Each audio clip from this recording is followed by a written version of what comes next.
আজকে বুঝতে পারছো কি হতে চলেছে ভিডিওতে। আজকে পার্সেল আনবক্সিং হবে। তো 3টে পার্সেল রয়েছে। এই পার্সেলটা আমি তোমাদের সাথে আনবক্সিং করব।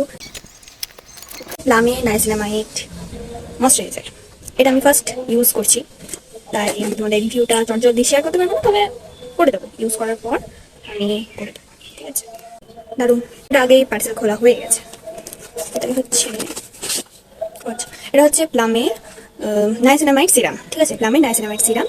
তো এটাও আমি 10% রয়েছে এটার মধ্যে। তো এটাও আমি ফার্স্ট ইউজ মানে পারচেস করেছি, ইউজ করি, তারপর তোমাদের রিভিউ শেয়ার করবো।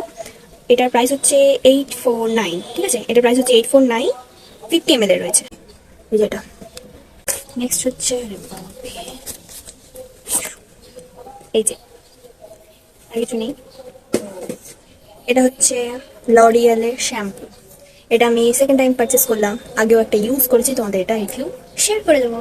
প্রোডাক্টের লিঙ্ক লাগলে তোমরা আমাকে কমেন্টে লিঙ্ক বলে কমেন্ট করবে, আমি তোমাদের অবশ্যই লিঙ্কটা শেয়ার করে দেবো। তাহলে আজকের মতো এই পর্যন্তই, আবার দেখা হচ্ছে তোমাদের সাথে নেক্সট ভিডিওতে।